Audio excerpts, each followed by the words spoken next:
দেশের রক্তের উপর দাঁড়ানো সেনাবাহিনী, পুলিশ বাহিনী, তাদেরকে তারা কলঙ্কিত করলো। এই সেনাবাহিনী মুক্তিযুদ্ধের মধ্যে দিয়ে গড়ে উঠেছে।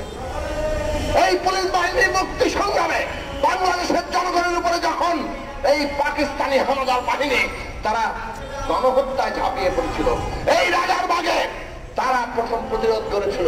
এই পুলিশ বাহিনীকে, এই সেনাবাহিনীকে, বিজিবিকে তাদেরকে কলঙ্কিত করা হচ্ছে। কারণ এই সব বাহিনীকে কাজে লাগানো হয় জনগণের ভোট ছাড়া, ম্যান্ডেট ছাড়া, অবৈধভাবে ক্ষমতা দখল করে রাখার জন্য। আর এই সব বাহিনীতে নিজেদের লোক খুঁজে খুঁজে বের করে আনা হয়। এখন তো চাকরির প্রবেশেই বিরাট বাধা। এতটাই রাষ্ট্রযন্ত্রকে প্রস্তুত রেখেছেন সমস্ত রাষ্ট্রীয় প্রতিষ্ঠান, আইন শৃঙ্খলা বাহিনী, পুলিশ বাহিনী আর দলীয় গুন্ডা বাহিনী, তারা সবাইকে কাজে লাগিয়ে সবকিছু আগলে রেখেছিলেন। তারপরও কিছু কিছু বেরিয়ে গেছে। নির্বাচনের কেন্দ্রগুলোতে মিডিয়ার লোকেরা যেতে পারবে কি পারবে না, আগে ভাগে তারা আইন ঠিক করে রেখেছিল। এইভাবে দিনের বেলাও যখন 1 ঘন্টার মতো ছেড়েছিল,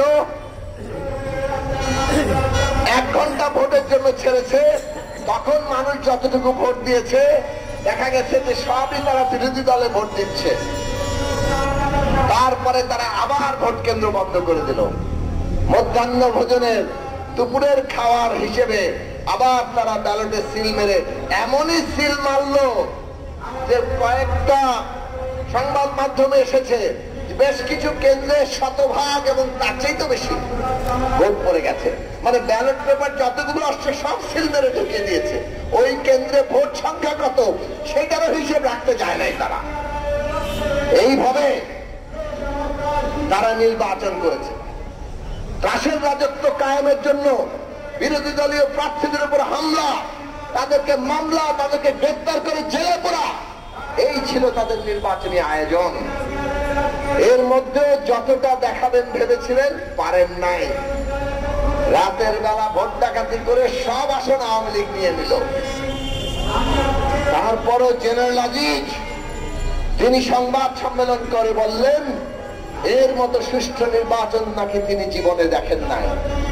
সেনা প্রধানের সংবাদ সম্মেলন করার কোন প্রয়োজনীয়তা ছিল না।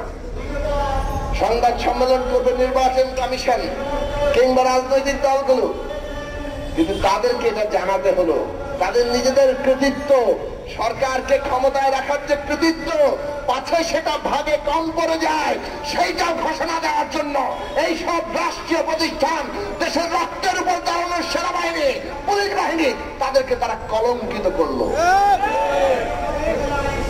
এই সেনাবাহিনী মুক্তিযুদ্ধের মধ্যে দিয়ে গড়ে উঠেছে। এই পুলিশ বাহিনীর মুক্তি সংগ্রামে বাংলাদেশের জনগণের উপরে যখন এই পাকিস্তানি হানাদার বাহিনী তারা গণহত্যায় ঝাঁপিয়ে পড়েছিল, এই রাজারবাগে তারা প্রথম প্রতিরোধ করেছিল। আমরা দেখি আজকে এই পুলিশ বাহিনীকে, এই সেনাবাহিনীকে, বিজিবিকে তাদেরকে কলঙ্কিত করা হচ্ছে। কারণ এই সব বাহিনীকে কাজে লাগানো হয় জনগণের ভোট ছাড়া, ম্যান্ডেট ছাড়া, অবৈধভাবে ক্ষমতা দখল করে রাখার জন্য। আর এই সব বাহিনীতে নিজেদের লোক খুঁজে খুঁজে বের করে আনা হয়। এখন তো চাকরির প্রবেশেই বিরাট বাধা। 14 গোষ্ঠীর খোঁজ নেওয়া হয় সেখানে বিরোধী দলের কেউ আছে কিনা।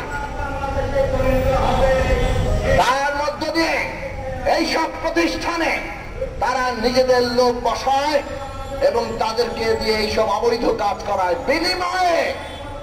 বিনিময়টা খুব নগদ নারায়ণ।